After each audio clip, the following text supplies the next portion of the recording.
This video is sponsored by NordVPN. What's the goal of basketball? To win, right? But not just to win individual games. The ultimate goal is to win a championship. Of course, basketball is a team sport. Championships are won by the most complete, most inspired team. Every champion deserves credit, but the question on my mind is, who's the greatest team of all time? With apologies to Bill and Wilt, I have a list of 8 teams since 1970 that I want to look at as having a claim to that distinction.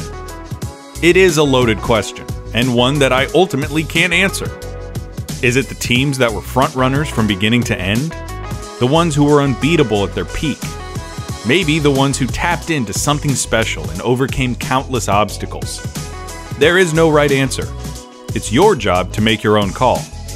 And it's my job to make the case. So today, I'll be making the case for the 1987 Los Angeles Lakers as the greatest basketball team of all time.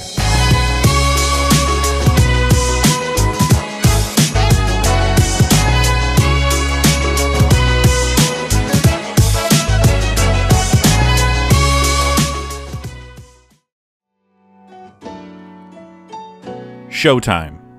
There was no other name for it. It was the name given to the Lakers by owner Jerry Buss. It was a name that perfectly encapsulated nearly every aspect of the team. Their home court was known simply as the Forum, as famous and iconic as any basketball court in the country. The Lakers played in the entertainment capital of the world, and you knew it the second you turned on your television. Admiring their play were the most recognizable faces on planet Earth. And the play itself was sublime. Fast breaks were finished with authority.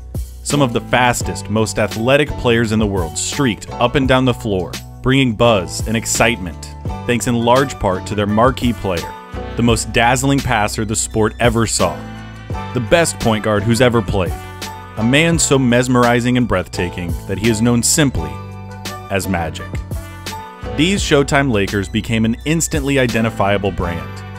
Exciting, flashy, and victorious, as ubiquitous to basketball offense as the bad boy Pistons are to defense.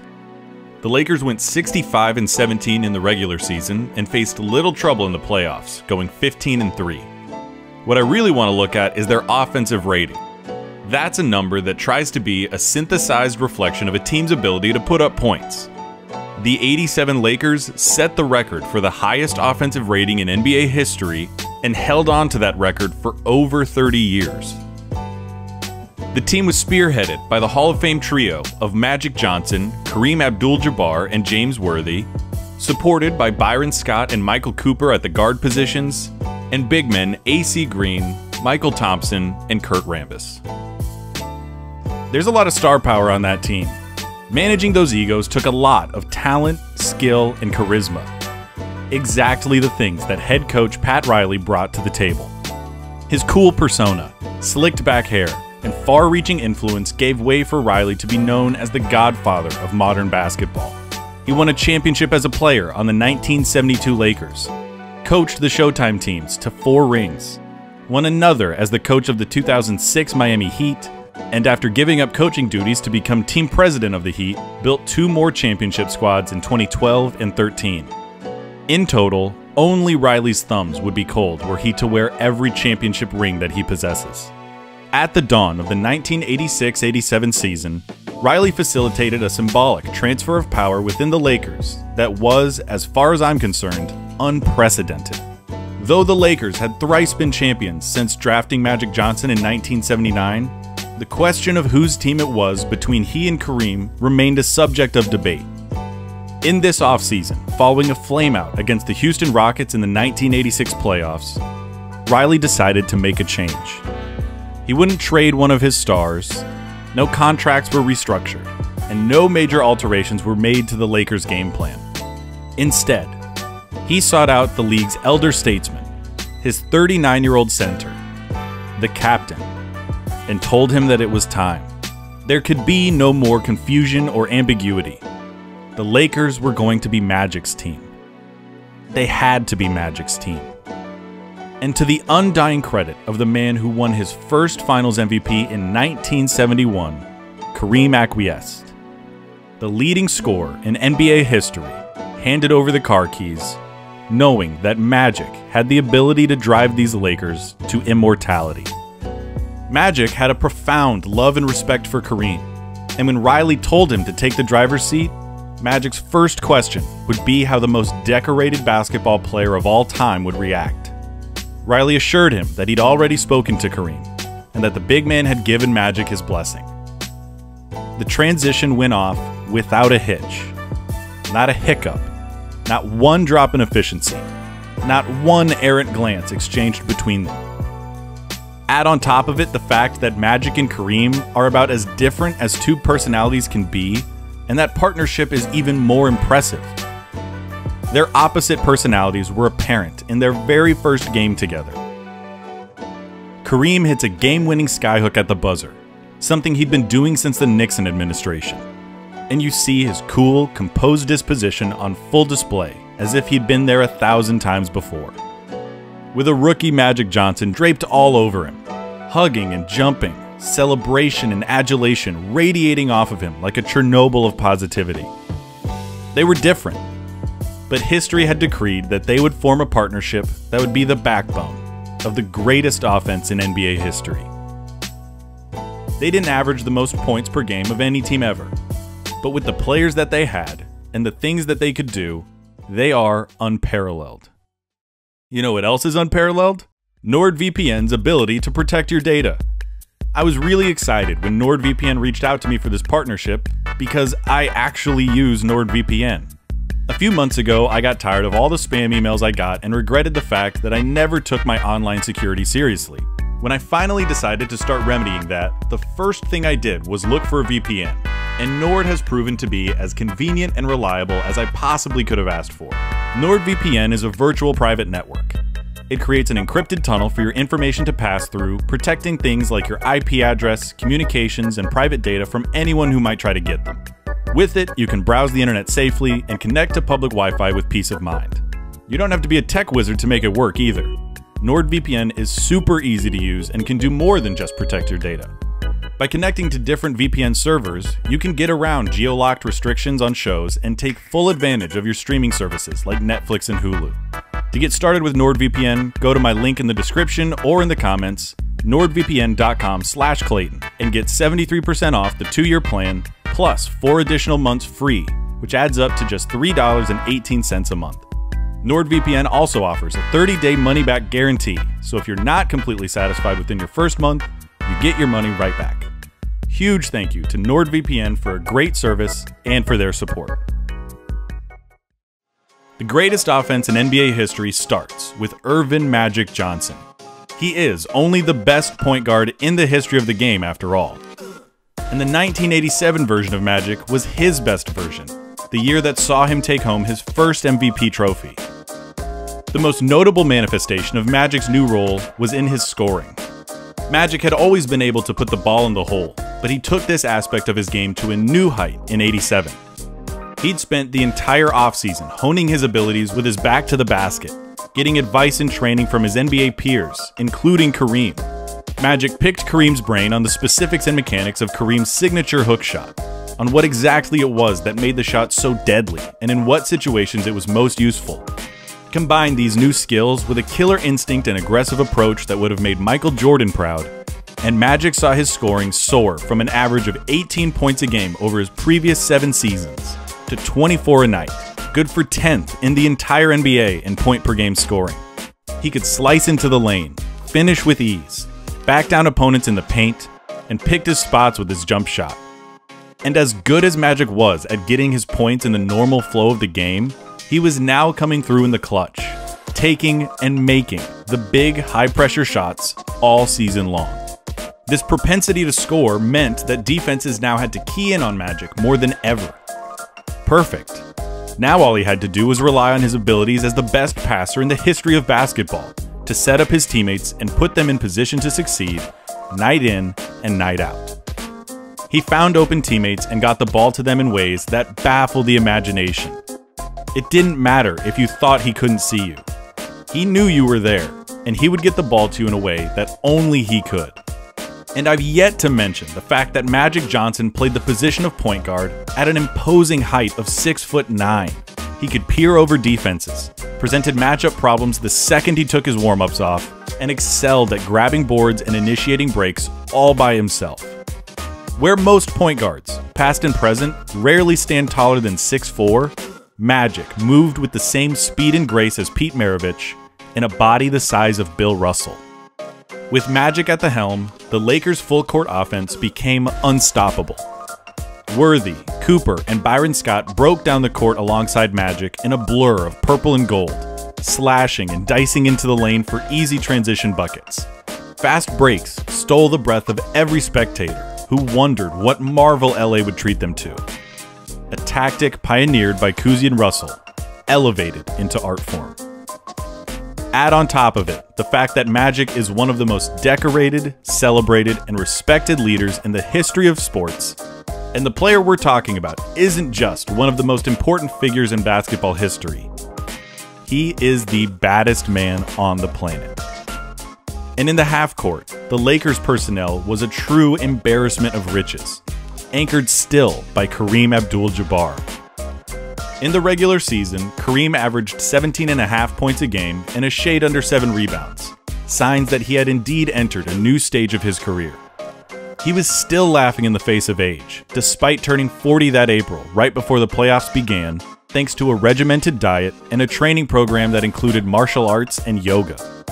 He led the team in blocks, was the second leading rebounder, third leading scorer, and was the 5th most accurate shot taker in the league, thanks to the skyhook, the surest 2 points in basketball history.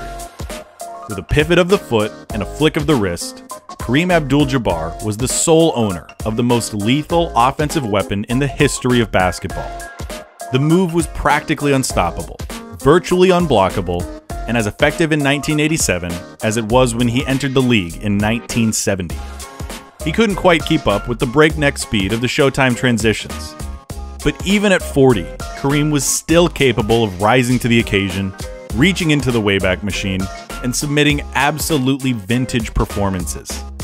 He raised his scoring average in the playoffs and was the team's second leading scorer in the finals. And the man still had more in the tank.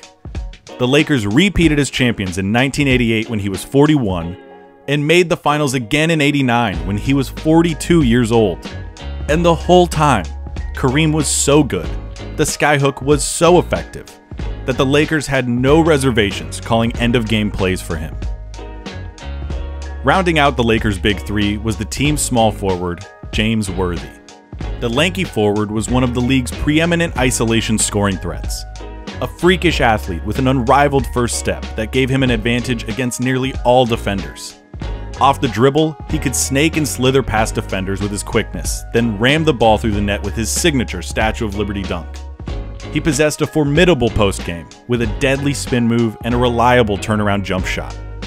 With a full head of steam, Worthy's size discouraged smaller players from getting in his way, and his athleticism put doubts in the heads of every big man who even thought about contesting him at the rim. The perfect player to benefit from Magic's fantastical passing. And the lasting legacy of James Worthy is one that would make nearly all players jealous.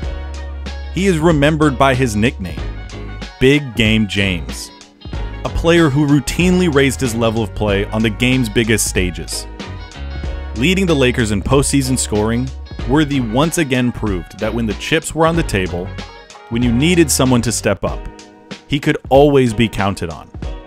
His achievements sometimes get overlooked because of the star power that he played alongside and because of his willingness to play into the team's system, rather than gunning for his own stats. But it is because of this unselfishness and uncompromising desire to win that make James Worthy a Hall of Famer and a bona fide champion. The greatest point guard to ever play, the all-time leading scorer in NBA history, and one of the most underrated and unheralded superstars of the modern era. Not a bad core, right? But let's address some needs. How about some shooting? For that, we turn to Byron Scott and Michael Cooper, two of the NBA's elite marksmen. Both finished the regular season in the top 10 in three-point percentage and in the top 11 in three-pointers made. Scott was a flamethrower of a scorer, able to light it up from all over the floor, averaging 17 points a game and finishing just decimal points away from 50, 40, 90 shooting splits. And even though Cooper came off the bench, he was a capable distributor, averaged double-digit points, and finished the season with the second most three-pointers made, trailing only Larry Bird. In the playoffs, Cooper zeroed in his three-point shot, shooting an astonishing 48% from behind the arc and setting a record with 6 made threes in Game 2 of the finals. And of course, Cooper and Scott were both tremendous athletes, capable of leading breaks with proficiency and finishing them with flair. This is Showtime after all. Toss in quality big men in AC Green, Michael Thompson, and Kurt Rambis, and this Lakers offense had everything. Green was an excellent floor runner, versatile defender, and led the team in rebounds. Rambis provided toughness off the bench, and Michael Thompson did for the '87 Lakers what Bill Walton did for the '86 Celtics. Acquired via trade in February, he came off the bench, provided world-class defense, and most importantly, gave Kareem time to rest going into the playoffs. This team had horses that could get out and run the break better than any team ever has. They had the power, they had size, they had passing, they had finesse, they had shooting, and they had a competitive, fighting spirit that spurred them to greatness.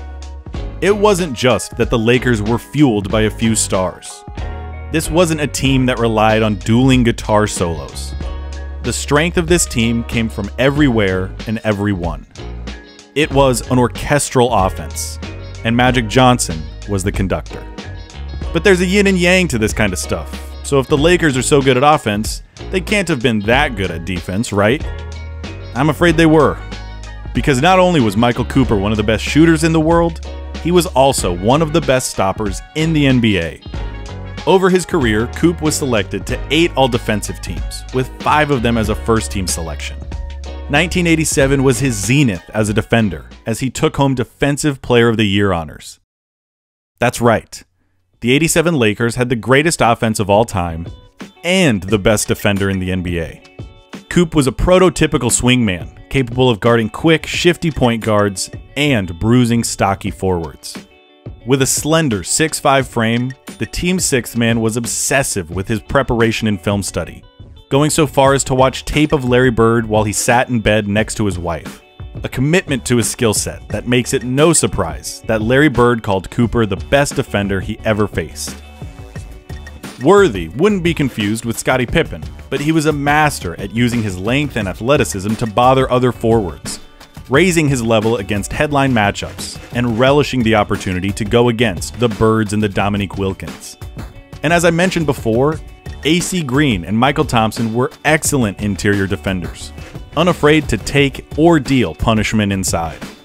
The best offense of all time, with a tremendous defense to boot. Now we're talking about something historic. And after rolling their way through the Western Conference on the way to the finals, the Lakers found themselves in the midst of something historic. It should go without saying for those familiar with the league, but it bears repeating. The National Basketball Association has been defined by the rivalry between the Lakers and the Boston Celtics. They faced each other in the finals on 12 separate occasions, going back to the days when the Lakers played in Minneapolis. And this rivalry was never more intense than in the 1980s, where the individual rivalry between Larry Bird and Magic Johnson helped define the golden age of basketball. Bird's Celtics and Magic's Lakers met 3 times on basketball's grandest stage. In 1984, when the Celtics prevailed in 7 games, in 1985, where the Lakers exacted revenge, and in 1987. From the opening tip, this series was electric, because this was the Celtics and the Lakers in the NBA Finals. Bird versus Magic once again. Team basketball being played at its highest form. The Lakers stormed out with 2 decisive wins on their home court. As the series shifted to Boston, the Celtics responded with a gutsy Game 3 win to keep their championship hopes alive. And in Game 4, those hopes were bolstering to legitimate aspirations. The Celtics built a 16-point lead in the third quarter, hitting everything they looked at as Bird started to catch fire. But then, bit by bit, the Lakers started clawing their way back. They clamped down on defense, forcing misses and causing turnovers that opened the floor for their patented fast break opportunities, with points and contributions coming from all over the roster. Coming down to the wire, this game was brimming with the hallmarks of something special. The lead was changing hands. Stars were making plays all over the court, and the outcome came down to the final seconds. With 12 seconds left, Bird buried a cold-blooded three-pointer to put the Celtics up by 2.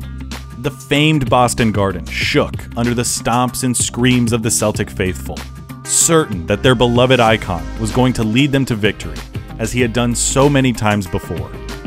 Down on the other end, the Lakers went to their center and the surest 2 points of all time. Kareem was fouled in the act, going to the line with the chance to tie the game with just 8 seconds remaining. The captain made his first free throw, but missed his second. But as the miss careened off the rim, Kevin McHale and Robert Parrish collided and punched the ball out of bounds, giving the Lakers possession, with 7 seconds left, down by just a single point. And there it was. The thing that every kid who has ever shot a basketball has fantasized about. The moment. It was Magic's time. It was the moment he had been readying himself for all season and perhaps all of his career. His moment. In the Boston Garden, against his most bitter rival, with the best team that he has ever played on, in the midst of the best season he would ever play, Magic Johnson has the chance to put this series on ice. He'd taken the reins from Kareem, picked his brain about the nuances of the skyhook, and gleaned innumerable lessons about being cool under pressure since the day they stepped onto a basketball court together. In the words of Seth Rosenthal, welcome to a moment in history, one of the most iconic shots in basketball. The junior skyhook. To the left goes Magic. He's got it. He didn't shoot it. 5 seconds left. Magic down the middle. Just what I thought. A hook shot at 12. Good! 2 seconds left. The Lakers take the lead on Magic Johnson's running skyhook. With a planted left foot and a flick of the wrist, Magic Johnson capped off one of the great games and comebacks in finals history. The Lakers would close out the series in 6, thanks in no small part to Kareem's performance, scoring 32 points, bringing down 6 boards, and blocking 4 shots to seal the deal, all at age 40. There is an adage in sports that defense wins championships. It's something that's applied unilaterally, but for the most part, it is not the case in basketball. Since Bird and Magic entered the league and revolutionized the game, offense has almost always been more valuable. You need both, and the Lakers had both. But they excelled at the most important aspect of the sport more than any championship team ever has. They were the fastest car on the block, one of the most impressive and balanced collections of talent in the game, anchored by the most accomplished basketball player ever, and led by the best player at his position in the history of the sport. For all of that, the 1987 Los Angeles Lakers are the greatest basketball team of all time.